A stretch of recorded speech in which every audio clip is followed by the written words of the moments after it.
Para mais um debate aqui no Portugal Digital Summit e vamos falar de datificação, de gestão de dados, um debate em que veremos como a inteligência artificial e a análise de dados nos podem ajudar para termos produtos mais inteligentes do que nunca e que promove novas oportunidades de negócio. Modera esta conversa Flávio Nunes, jornalista do Eco.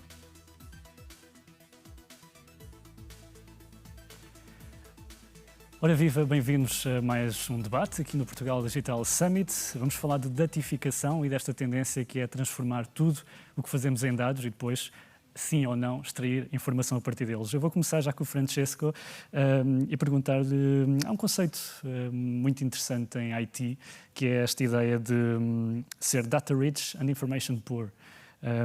Basicamente ser rico em dados e pobre em informação. Qual é a diferença entre uma coisa e outra? Pode-nos explicar? Bem, primeiro, antes de mais, obrigado.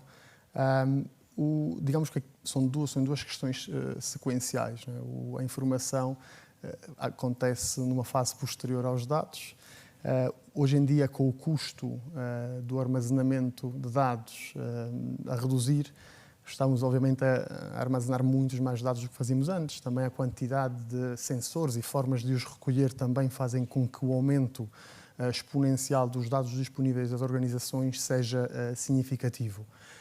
Por outro lado, o overload, aqui um bocado a sobrecarga de dados, também não é necessariamente sinónimo de valor ou de geração de valor para as organizações. Eu considero que no momento em que os dados se transformam em informação, só nesta fase é que podem suportar processos de negócio, processos de decisão. Por isso, na verdade, o information poor aqui entra um pouco, às vezes, na incapacidade de se conseguir aproveitar os dados, não todos, os dados relevantes para um determinado contexto e fazer com que eles depois possam ser funcionais nas decisões que se tomam no dia-a-dia. E depois o objetivo é apenas aumentar vendas? Que tipo de objetivos é que se pode extrair?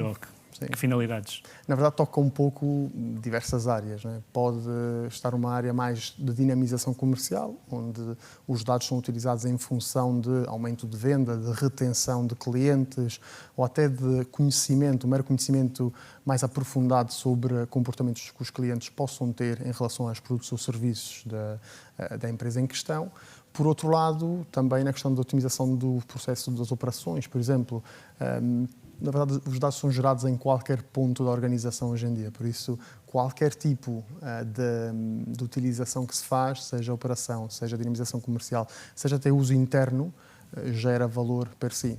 O fundamental é termos depois a capacidade de perceber quais é que são os dados relevantes, como é que medimos o retorno dessa utilização que é feito e como é que depois se otimizam todos esses processos e mantêm-se de forma operacionalizada. E para quem não sabe, a sua função é Chief Analytics Officer. O que é que faz um Chief Analytics Officer em concreto? Um pouco de tudo. Nós temos um foco, o foco principal diria que é tentar estar o mais próximo possível do negócio da organização, por isso tentar escutar as necessidades e conseguir traduzi-las depois de que forma é que a tecnologia pode ajudar a resolver alguns dos desafios que existem.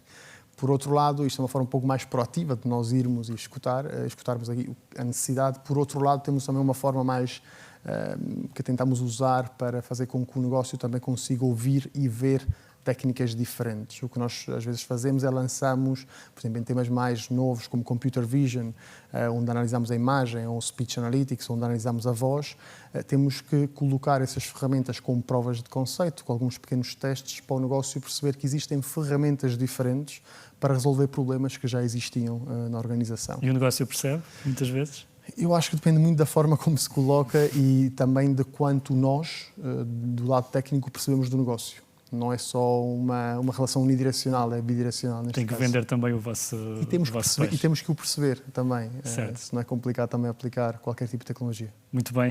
José, o programa InCode 2030 trata as competências digitais das pessoas, mas as organizações ainda dependem do capital humano e são tão competentes, eu digo ainda, porque eventualmente podemos assistir aqui a uma transformação, e são tão competentes quanto as pessoas que lhes servem de base. Do que conhece de Portugal, as organizações ainda são information poor ou a maioria nem sequer chega a ser data rich? Bom, antes de mais, boa tarde. Obrigado pelo convite.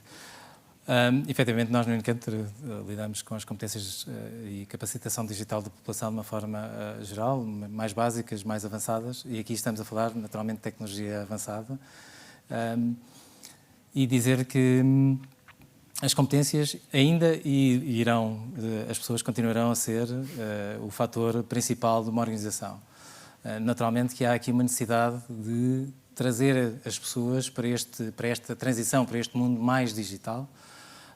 E não são só os tecnólogos, não são só as pessoas que trabalham nas áreas da tecnologia que têm de adquirir este tipo de competências. São também aqueles que gerem, e aqueles que gerem não só as organizações, mas também as equipas que estão dentro dessas organizações. Não naturalmente olhando para os dados, criando algoritmos, analisando os dados que estão disponíveis, mas sim percebendo qual é o potencial que podem retirar desses mesmos dados, transformando-os, como dizia o Francesco, em informação e depois em conhecimento, em função de cada uma das organizações. Um dos aspectos principais, naturalmente, é a inovação e a investigação que se faz. E falamos aqui do mundo empresarial, mas também temos o mundo académico, também temos o mundo de investigação, onde os dados claramente são um fator muito importante e as competências digitais um fator igualmente importante para poder depois tratá-los e obter com isso soluções, serviços diferenciadores. Aliás, nós saímos de uma pandemia e os dados foram um dos principais fatores para podermos ter uma vacina num tempo recorde que se conseguiu ter. Respondendo à sua pergunta, em Portugal, de acordo com os dados do DESI, nós estamos acima da média europeia naquilo que são as competências avançadas. Estamos acima da média europeia, isto significa que a academia está a colocar no mercado pessoas preparadas para poder endereçar estes temas.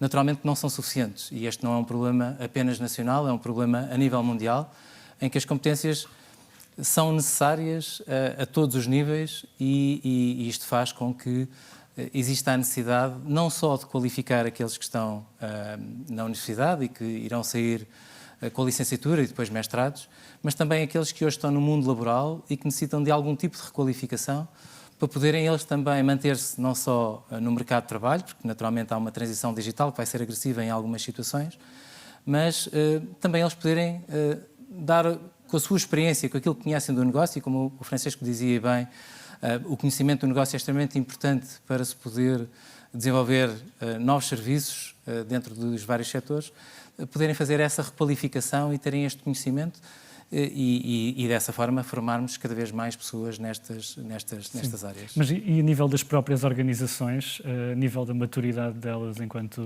recolha de dados e depois transformação, o que é que nos pode levantar o véu disso? As organizações, e como nós o vemos, as organizações, há organizações que têm mais dados que outras, naturalmente, até pelos próprios setores onde atuam, pelo tipo de recolha que fazem, a antecipação na recolha desses dados para a utilização agora desses dados em novas áreas. Naturalmente, e agarrando aqui na banca ou nos serviços de retalho, são áreas onde os dados são gerados de várias formas e, portanto, temos diferentes níveis de maturidade nas organizações. Julgamos que algumas estão mais avançadas que outras também. Sim. Alguns têm já competências, já mas têm no recursos. No geral, eu acho que nós estamos a dar passos para conseguir que as organizações adquiram as competências para poder desenvolver soluções muito inovadoras. Já temos exemplos muito bons em Portugal de organizações que estão passos à frente de outras organizações nos mesmos setores a nível internacional. E essas podem ser os drivers, ou se quiserem, podem ser os influenciadores, e agora que falamos em influenciadores de uma forma tão comum, podem ser os influenciadores para que outros possam exatamente fazer esse caminho. E talvez algumas das pessoas que nos estão a ouvir e que lidam diretamente com organizações, pensam, bem, eles estão ali a falar, mas isto é uma tendência apenas para grandes empresas. Está certo? Ou este também não, esta é uma tendência PMEs? Não, esta é uma tendência para todos. Falamos das organizações com dimensão, falamos das PMEs e das micros, naturalmente, que endereçam os dados de uma forma diferente, mas em termos de sustentabilidade da organização, todas elas vão ter de olhar para os dados de outra forma, dificilmente se conseguirão manter. Mas também as pessoas. Nós não podemos esquecer-nos das próprias pessoas que muitas vezes estão nas organizações, mas são elas produtoras de dados. E elas também devem conhecer aquilo que estão a produzir, a forma como esses dados estão a ser consumidos por outras organizações e como esses dados, depois de transformados em informação para essas organizações, lhes são apresentadas. E, portanto, esta análise crítica sobre aquilo que está a ser apresentado depois de toda esta transformação, também é necessário que as pessoas o entendam. Daí a capacitação digital de todos e não apenas de alguns, porque é uma questão de cidadania digital. Sim. E, portanto, há uma necessidade de capacitarmos as pessoas para conhecerem aquilo que lhes está a ser apresentado. Senão depois também temos um país a várias velocidades. Temos um país a várias velocidades. E há também outra questão sobre as PMEs e sobre as micro também que é fundamental, que é muitas indústrias têm processos comuns às grandes indústrias. Por exemplo, recordo-me já há uns bons 10 anos, em Portugal, não nos centros de Lisboa e Porto, uma organização que produzia cerâmicas montou várias linhas de produção com sensores. Sim. Os sensores produzem dados e são igualmente frequentes ou armazenados da mesma forma como uma organização de dimensão superior. Por isso, na verdade, os dados residem em qualquer parte da atividade, independentemente aqui da estrutura. Por isso eu concordo com o José disse, e a verdade estamos aqui numa situação em que há muitas indústrias que produzem muitos mais dados do que aqueles que nós recolhemos meramente eventualmente de clientes ou de outras entidades mais óbvias. O Francesco tem um vasto currículo com passagens pelo Grupo EDP, Fidelidade e agora a Caixa Geral de Depósitos. Como é que o nosso banco, falando agora em concreto da Caixa, recolhe dados e, sobretudo, que tipo de informação é que extrai atualmente a partir deles? Nós, obviamente, como todo o setor bancário, há uma preocupação, obviamente, muito grande na digitalização de tudo o que é o processo interno e também na forma como nos relacionamos com os clientes. Por isso, diria que todos os meios digitais estão a ter um foco elevado também para nós compreendermos melhor como otimizar a nossa proposta, seja comercial de produtos e serviços, seja mesmo tecnológica em termos de capacidades da app e de outras soluções, do próprio site e de outros produtos que também podemos ter, ver de que forma é que também esses dados conseguem ajudar a produzir uma melhor oferta para o cliente, seja ele particular, seja empresarial, que são dois lados que não podemos esquecer. Os dois têm exigências iniciais diferentes e os dois estão a ser abordados com algum cuidado também. Obviamente há toda uma base que nós utilizamos como fundamento, que é regirmos sempre as atividades que fazemos por proteção de dados e por termos todos os cuidados possíveis dentro da utilização e dos contatos que são feitos. Está balizado pela lei, obviamente, e a aplicação que se faz é sempre, obviamente, dentro desse regulamento. E do que já conhece dos cantos à Caixa, qual é a origem ou o local onde a Caixa vai atualmente recolher dados que nos deixaria mais surpreendidos? Bem, neste momento... Porque, por exemplo, temos os Facebooks que eu provavelmente sou a pessoa menos apropriada, estou há pouco tempo dentro da Caixa, para pessoas que têm melhor do que eu, mas do ponto de vista de dados há uma missão que nós temos, que é também otimizarmos também os processos internos, que muitos deles estão estruturados, são baseados em dados não estruturados. Por isso, documentos, até o próprio fecho de uma agência, o processo de fecho de uma agência do dia está muito baseado em dados documentais e em muita informação que necessita de computer vision ou de algum processo de robotização para conseguir também ser melhorado. Por isso, diria que há vários cantos. O que eu diria que a aposta pode ser, provavelmente, num curto, médio prazo, é dados não estruturados. Tudo o que tem a ver com voz, texto, documentos, assim, imagem, são áreas em que vamos querer desenvolver competências. Mas eu, quando interajo com a Caixa Geral de Depósitos, posso ter a certeza de que os meus dados que estão a ser aproveitados, mas dentro daquilo que é a lei permite. Que é a finalidade, sim. Obviamente nós temos o cuidado que é a aplicação que é feita depois dos dados e a forma como são tratados depende também da finalidade da aplicação aqui em questão. Sim, vou-lhe ainda fazer uma outra pergunta, que é, há outro conceito que é o data-driven, as organizações que são data-driven. O que é que considera essencial para uma organização poder ser considerada data-driven? Data-driven não é um estado, acho que é um percurso. Não é? É algo que tem que se alimentar constantemente. Mas o data-driven, como a própria palavra diz, é ser guiado um pouco pelos dados. Eu quase diria mais information-driven do que data-driven, não é? Porque acho que o foco devia ser mais na informação do que nos dados em si. Ainda assim, acho que é uma questão cultural. E estamos a falar há pouco de pessoas e das competências digitais também informáticas que as pessoas têm e da capacidade também de compreensão de algumas das aplicações que são feitas. Por isso eu diria que o pilar, provavelmente principal, é um pilar cultural, tem a ver com a forma como essas tecnologias são utilizadas para resolver questões que estão no negócio. E o negócio não é feito de tecnologia, o negócio é feito de processos, é feito de interações, é feito de relações. Por isso é muito importante, para ser uma organização data-driven, ter o cuidado todo, obviamente, em todos os tópicos relativos aos dados, como governo, como qualidade, como preparação e disponibilização dentro da organização, mas, por outro lado, também ter a formação suficiente para que as pessoas na organização consigam agir em função dos dados e da informação que têm à sua disposição. Muito bem. Faço a mesma pergunta ao José. Concorda aqui com estas premissas para balizar o que é uma organização data-driven? Sim, naturalmente é aqui uma transição para este mundo mais digital que obriga a que as pessoas tenham uma noção da razão pela qual estão a recolher um conjunto de dados e depois porque é que é importante trabalhar esses dados e perceber esses dados e transformá-los em informação, como o Francisco dizia, e depois em conhecimento. Sim. E isso só se faz com pessoas que conheçam a importância dos próprios dados na organização.